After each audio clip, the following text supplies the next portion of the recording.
Kerry Jones.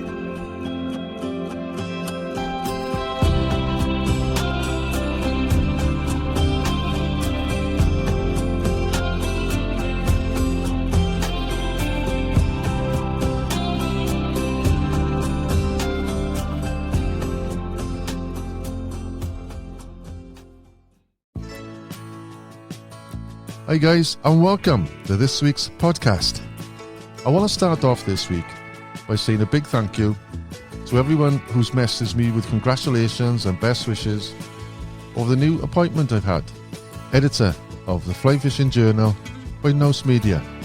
It's a quality publication and I'm really looking forward to working with the current contributors and bringing in some new faces and creating some great content. Exciting times. And lots planned the next couple of weeks, ready for the spring issue.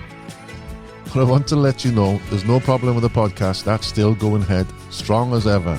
I got lots of content in store and guests for you to listen to. So just want to say thanks again. So on to this week's episode. This week's guest comes from a family of guides and boatmen going back generations. And the family's surname is synonymous with salmon and sea trout around the southwest of Ireland, and notably Lough Currane, County Kerry. He has a wealth of knowledge and experience, invaluable to anyone wanting to fish this jewel of a loch. I chat with him this week on the phone, days after the salmon season has started there. Welcome to my chat with Neil O'Shea.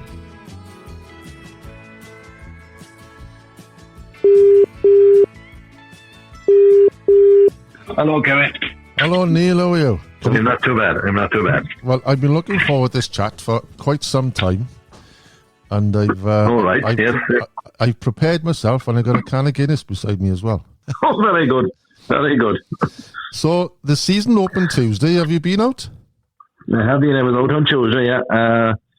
It was very cold and but very calm. But there was what was that there? 8 or 10 boats, and there was no salmon caught. There were only kelps caught, and I haven't been out since. But my brother was out yesterday and today, and there's still no salmon caught.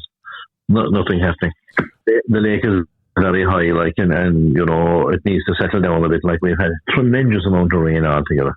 It's super cold here as well. We've had snow here yesterday. Well, 2 days actually.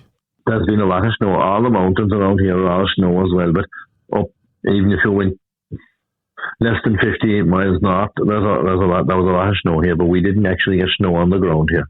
But it's fierce cold, like very close to the highest mountains in Ireland. I thought, but they had a lot of snow there, yeah. Oh, there's the McKillykelly Creeks, is it? Oh, they're completely white now, and the mountains around the lake here now, as you can recall from me, all the top third of all the mountains here are all snow at the moment. Wow, I bet it looks really picturesque, though. Looks nice, all right, but damn cold on the hand when you were trying to do a bit of fishing. Yeah. So were you fishing or were you guiding? I was guiding on the 17th. I generally had fellows come on the first day if they can, and I had a regular man from Tralee who came and fished with me that day, and we had 2 kelts. We had very big kelt in one. I'd say would have been a fish of 15 or 16 pounds in our heyday, and we had a small grilled kelt then as well. A lot of kelts around, but no fresh fish. Are they running back, are they? Dropping back into the lake, and they'll rest up on the lake then, and they'll probably all gone from the lake by beginning of April. Oh, is it? So when are they gone from the lake then? When do they come back? The kelps now, the ones that spawned here in December, they would be all gone from the lake definitely by the middle of April. And they would return again 2 years later as adults. And we have a very high survival rate with kelps here because the lake is so close to the sea. They immediately drop back from the river, or over a period of time drop back into the lake, and they rest up there. Because you can get a kelt here in March, and he'll look like a fresh run fish, only he's extremely lean, and like the new scales will all be grown and everything, and January can be good for the salmon, though, you said, yeah, in the past. Well, in the past, like I seen 5 salmon caught here, 5 spring salmon with 10 boats fishing here on the 17th of January. But I think that the spring run here has kind of maybe went back a bit, if you know what I mean. Like you could have said that January would be the start to it, February would be a bit better, March towards May, but I think it has kind of pushed back a bit because, you know, I would put maybe April, end of March, beginning of April. That was the best of the spring run, right here, and then the spring run kind of goes on here until the end of May. Really, now at the moment, it seems to have, you know, they seem to be running maybe what I would say 2 to 3 weeks later than they did when I started at it 40 years ago. Yeah. You were saying also, when I spoke to you last, was it 2016? You actually caught the first salmon. Yeah, on the 18th of January, I caught the first salmon in Ireland. He was the first salmon caught in Ireland that year. That was in 2016. Yeah, 2016. And it was the first time it ever happened here in Waterville. It usually happens in either up the west in Sligo on the Drouse or somewhere like that, like or in the Liffey, but it happened in Killarney a few times. Did it? Well, how big was that fish you had then? 11 pounds. Were you trolling then, or was it on the fly? No, he was trolling. Yeah. But I have seen him caught here on the 17th of January on the fly. I haven't done it, but I have seen him caught here, yeah. Is it? But, yeah, you were telling me there was a method you use, which is quite unique when you fish. It is very unique, yes. Tell me more about that. You'd row the boat over, back and forth over the line. You'd fish it with a double-handed rod. It's 90% with a floating line here. So, you know, it makes it very easy. You use 2 flies and you cast 20, 25 yards and you retrieve it back nice and steadily. And the boat is held in position. She's not dropped down on where the fish are lying. So you'd be looking for certain marks on the lake? They'd be kind of standard marks like that. They're at the points of islands where the river flows into the lake, and certain ledges, underwater ledges, where the fish would rest around them. You know, not in deep water. It's not. And it's early in the springtime here. There is probably 5 or 6 lies that are worth fishing, and boats take their turn at it and things like that. You know, you row the boat towards a rock, or you would have a flow of wind in the wind direction, taking it across the point of an island, and the fish will lie in these areas, and you'll fish them back and forth. You'll fish them for maybe half an hour, 45 minutes. You'll give it a rest for 20 minutes, half an hour, and you'll try it again, or you'll wait till you'll see a fish jump and you'll try it then. That's the way it works. It's kind of, I think the only other place I do it is in the Hebrides like that. I haven't seen anyone do that on the lake anyway. You would have to come here and we'll show you how to do it. Will you be doing it early in the season, or you just do it later? Oh no, you do it. You do that. You do it all through the season, really. The wind conditions and things didn't suit it now over the last few days here, even though 1 or 2 fellas did try it, like. But as the season moves on out, like, I mean, I'm not talking about moving on. I'm talking moving on to next month. It'll become more. You'll be probably doing. That'd be fly fishing, and 40% would be trolling. If you had to guess which would that'd be kind of a way it'd be like. Yeah. And you know, you'll try a certain area, try it for an hour, maybe an hour and a half, and if nothing happened, you could move off, do a bit of trolling again, or go on to a different lie again. Like, you know, depending on how many boats would be at it. Like, sometimes all the lies would be fished at the one time by different boats. Like. Yeah. And what would be the size, the average of the salmon you'd be getting doing that then? The average salmon here would be, average spring salmon here go from about 8 to 12 pounds. Sometimes you'll get him 15 or 16. I've got him 18 and a half, the best I ever got here. Wow. But, yeah, you would get him down to 6 pounds as well. But let's say the average spring salmon in Waterville between 8 and 12 pounds, that kind of size. The personal best you had, the 18 and a half, was that on the double hander, was it? Well, the best I ever had on the double hander was 16 and a half. All right. There, that was some fish, mind that, wasn't it? To play on a lake. Quite a good show, but the best I personally had was 16 and a half. it's been a very traditional thing here. Like even in the past, like many people from Germany and England and all over Ireland came here fishing for spring salmon during the months of, well, I would say more February, March, April, and May rather than January. Like January, people come down for the first day, and then it kind of dies down a bit, and then it starts to build again through February. Like, yeah, I guess it's just like tradition, isn't it? It's just something to do on opening day. Yeah, that's it. You see, and there's always the situation there: who's going to catch the first salmon? Like, and nice to catch the first salmon and say that you have caught the first salmon. Like here in Waterville, you're entitled to take 3 spring salmon up until the 12th of May. And you can take only 1 per day. You can't take the 3 in one day.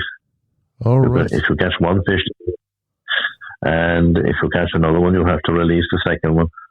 And you're permitted 3 salmon. If you were to get, like, if you came and you fished with me for a week in March, and you caught a salmon on the first day, people who generally catch that first salmon take them. Then if they catch the second one, if it's a very good fish, they take it. Sometimes they're a tournament, but you're entitled to take 3 for your trip if you want.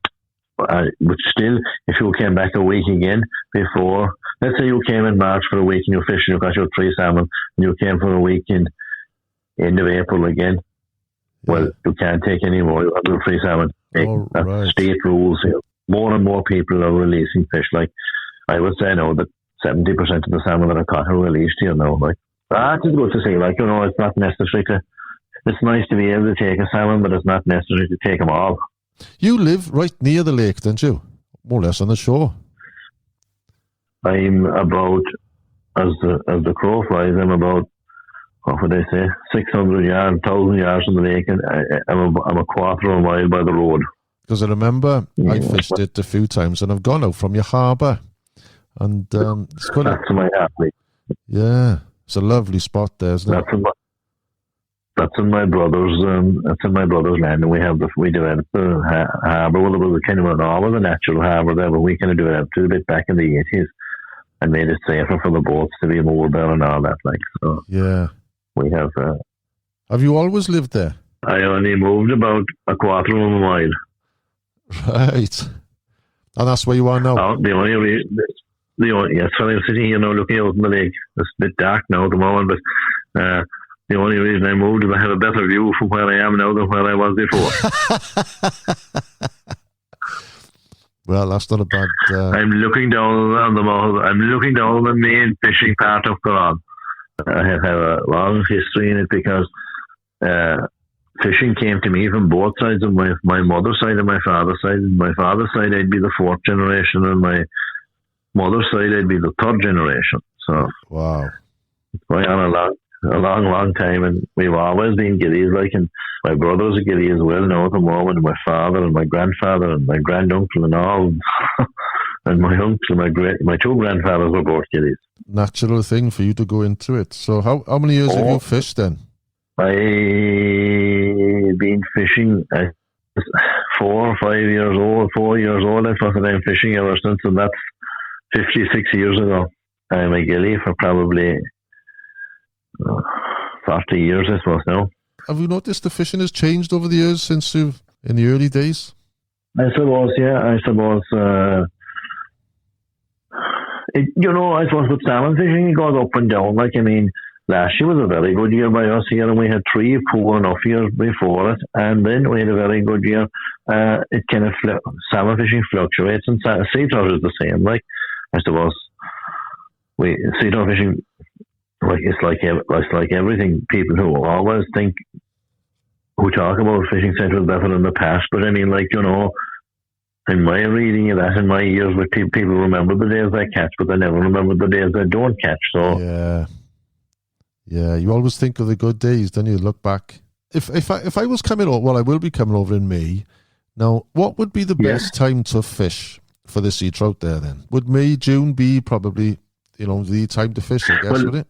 They basically leave it until after the 20th of May, because it's I have caught a lot of sea trout before that, but you need an awful lot on your side. You need good weather conditions, and from then on, your numbers are beginning to build, and the bigger sea trout, which would be £2, £3, or even £5, £6, £7, and would be, that'd be the time to fish for them. From mid-May, say, until the beginning of July. And then from the beginning of July on, you'll get what we call here locally as juniors. They start to come in and they increase your numbers. They give you more action. My grandfather always described as fishing for sea trout in May and June as like fishing for spring salmon. You would get 1 or 2 chances in the day, or maybe 3. And he always said that 2 good sea trout with 2 anglers. Well, if you were fishing in July for juniors and you were getting a mixture of £1.5 and £2, you'll be thinking, hoping that maybe 4 or 5 would be a good day. Like, you know what I mean? What I'm saying is, they're more like spring salmon than big, like, and they can be what we call very good here. They can be 8 and £10, like. What, sea trout, 8 to £10? Oh, you were still getting that size, yeah. That was a few got here, yeah. I got him in 2012. He was 13.5. He's the biggest sea trout ever caught in Ireland and fly. We caught him with a man from Yorkshire. And he caught the second biggest, which was 11.7 in the same week. So that was a fair achievement. But quite a good number. Well, I'm not saying good number, but I'd say the specimen sea trout in Ireland is 6 pounds or larger. There's a few of them caught here every year. Some years in the past, though, especially with the last couple of years, the months of June and July have been extremely warm and fine, and that makes sea trout fishing during the day very difficult. Yeah. And the water temperature gets very warm as well. Like, so that's one of the problems with sea trout fishing, that the weather conditions during the summer here have been very fine. You're getting long periods. You're getting 5 or 6 weeks of non-stop kind of sunshine, and then you're getting 5 or 6 weeks of constant rain. And you'll be better off if it's just mixed up. Like, the weather pattern seems to have changed a bit, especially over the last 10 years. I have vouchers available to spend on my online shop for signed prints, including one of the most popular prints, O'Neill's Harbour at Currane, plus gilly kettles and other accessories, or for one of my tuition packages. Plus, I'm now taking bookings for my Corrib Ferox days this season. The last time I fished it, I fished with John Buckley. We were in a boat together. John well, yeah. Yeah, and then who joined us for the day as well was Michael Hennessy and Dennis Cronin. And we went out in the day, and it was flat calm and bright sun in the morning. But it came up a lovely blow in the afternoon, a really good blow, actually. You had good fishing? Yeah, we did. We went up to Church Island, and as we were drifting past Church Island, we had some great fish then. They were about £1.5 pounds they were, I guess what you would call juniors then. But the sport was fantastic. I just can't wait to come back there. So when they come into the lake... you're welcome at any time. Well, I will. I'll definitely be giving you a shout when I'm over. But when they come into the lake, do they stay in the lake for a while, or they just go straight through up into the rivers then to spawn? No, they stay in the lake, and the majority of the sea trout stay in the lake until the time of spawning. Right. Because a lot of the good spawning is off the lake itself, into small streams off the lake, and a lot of the bigger sea trout go on to the top of there's 4 more lakes up above it, and so the sea trout go on into that. But it often depends on the weather conditions. When they're stable or low, they will stay in the lake. They tend to run harder if there's a good flood in the river. They will move on. Some of them will move on to the upper lakes. But once they're resting in the lake for any period of a week or 10 days, they tend to stay in the lake. Then, like, it's like if you have a good run of fish coming into the lake, when you have good water on the Cumber River, which goes on to the Deliana and Loughnamore and Tuarachlan, a certain amount of the fish will travel through it.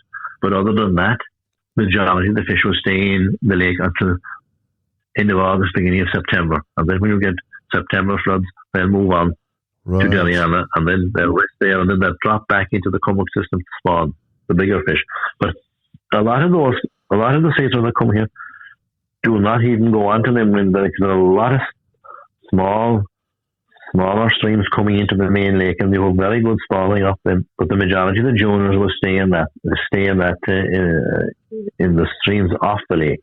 Do you find that when they've stayed in the lake for a few weeks, they almost look like brown trout then? Do the colours... They do.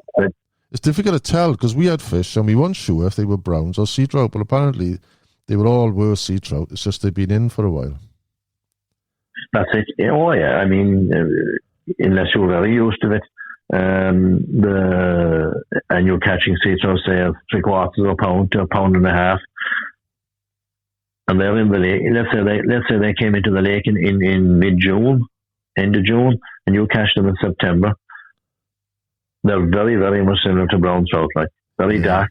They just haven't that. They may not have that golden belly that the brown trout would have. Yeah. Are there any big trout in Currane? Oh, there would be. There's a few feroxes there and stuff like that. Like I have seen him cut 4 pounds brown trout, 4 pounds in Currane, like 5 pounds, and they're okay. There's a good hatch of duck fly here in April, and you get a lot of brown trout rising to that, like, and you get a lot of and sometimes then you see bigger ones, like, and occasionally you'll catch a bigger one throwing, like. But in Derryana, that's quite good brown trout in Derryana, like you have great action in Derryana and Lough Currane and Trout, and they have great heads of brown trout in it here as well. Like, I have seen 3 pounders and 4 pounders caught there, but they're pretty rare. Like, yeah, but it's a great place of action, like with a 5-weight rod. Like, and are they private lakes above Currane? Is it? They're private lakes, but we have a fishing organisation here called Currane Anglers, and we have control of those. So. In Derryana, we have 2 boats, Lough Currane 1 boat, Trout 2 boats, and you can get them. It's members, like, but like if you're with a gilly, he can get on them anytime he wants, like. All right. Oh, you can take people up there. Yeah. Then. Oh yeah, I do take people there. Yeah, I fish them quite regularly. Like, I fish them a good few times every year. Like, isn't there one called the Copper Lake? That's the privately owned. There's a private syndicate have it there in the other side of the lake, and they kind of keep it to themselves a lot. Like, you can get on it all right, yeah, but I mean, they generally have a syndicate, so they fish it themselves. Like, it's part of our system as well. There's great spawning around and great spawning beyond it as well, great salmon spawning beyond it. I bet it must be hard for you, mind, to see all this great fishing, and you're more or less living on the lake, and you're taking these people out fishing. Do you get much chance to fish yourself, or sometimes you must fish with the guests, do you? Well, that's what I do. That's what I do is if I have to get if we're salmon fishing, generally is one guest with the gilly, and I generally don't do a lot of fishing. Then I just do the trolling, and then the guest plays the fish, and the guest does the salmon fly fishing as well. But generally 2 guests with me, and occasionally I have 1 guest, and if I have 1 guest, I fish as well then myself.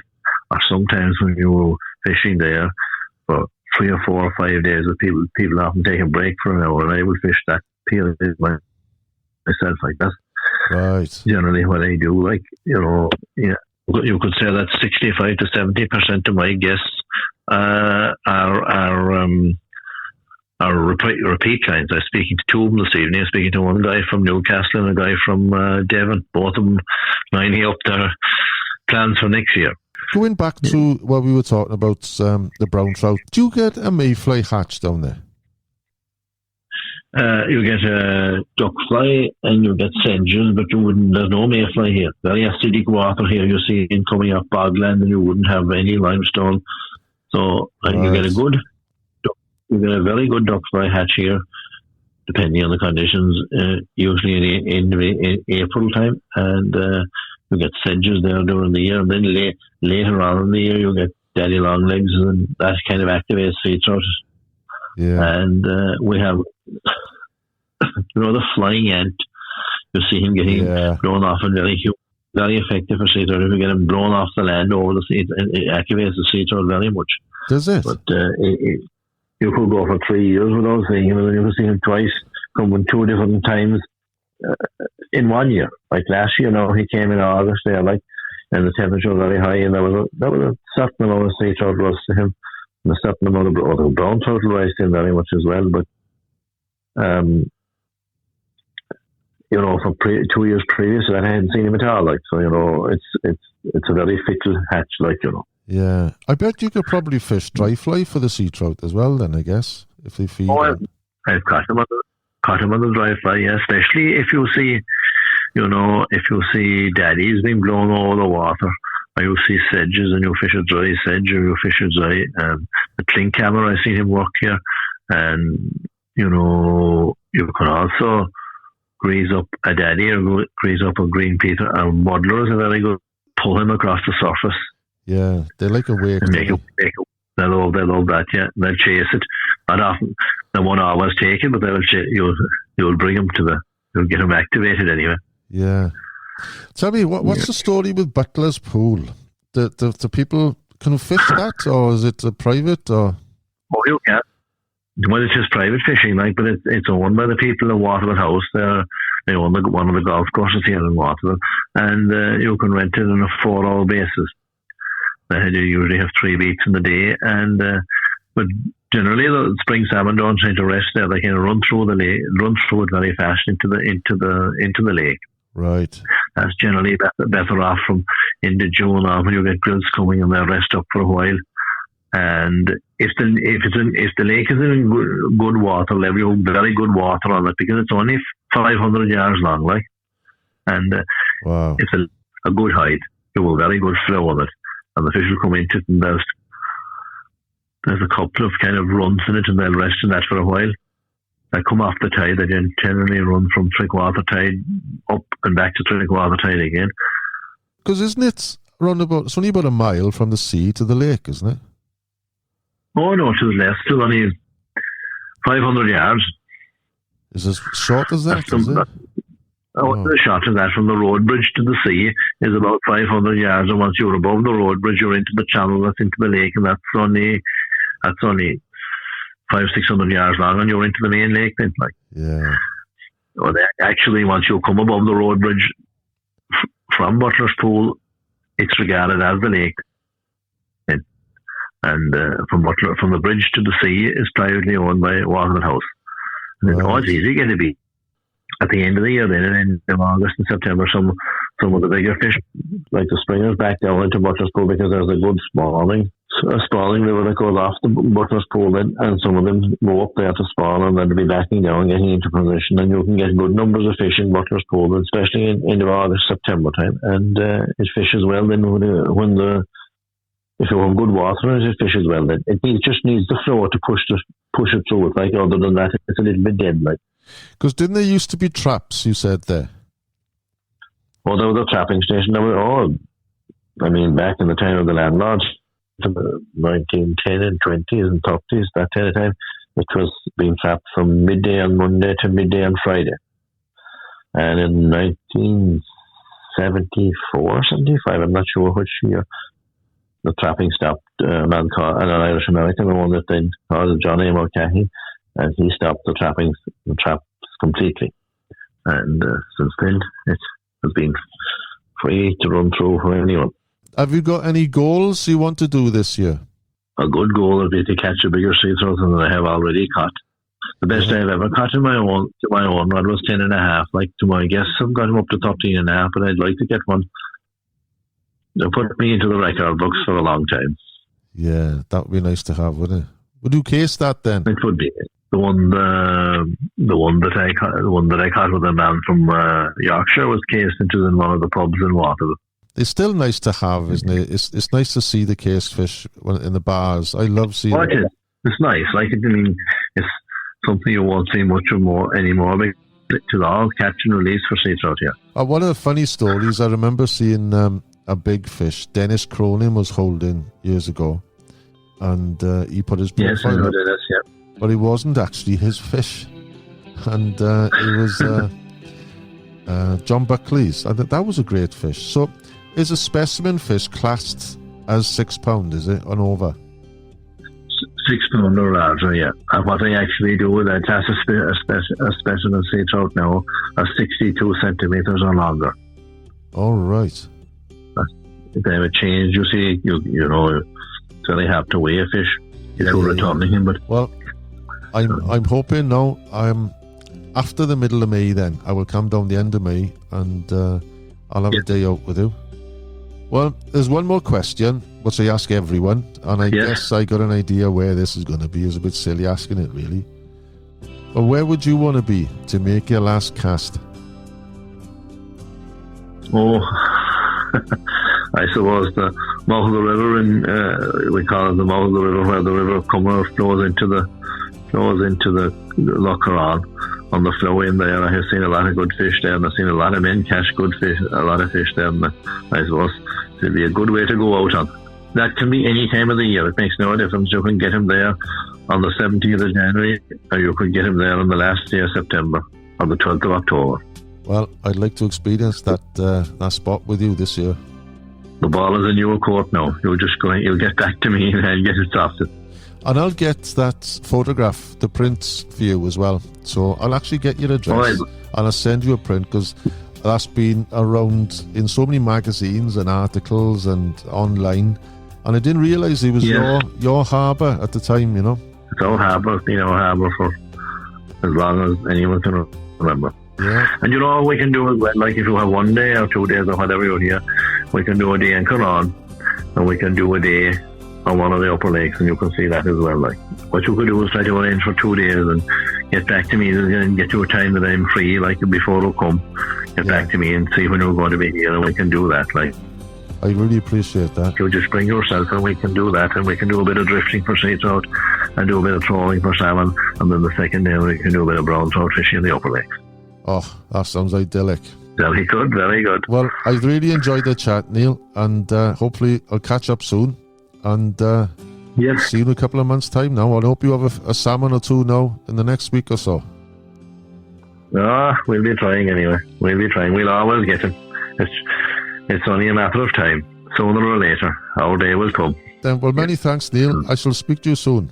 Talk to me again soon. Take care. Nice talking to you, Kerry. Thanks, now. Bye-bye. If you've enjoyed this podcast and want to listen to more, please consider becoming a Patreon. Well, you will get over 100 past episodes and weekly podcasts, plus photography and exclusive content. To join, visit patreon.com/casting with Kerry Jones, or see the link on my website, castingwithkerryjones.com. Well, that's all for now. Tight lines and don't strike too soon.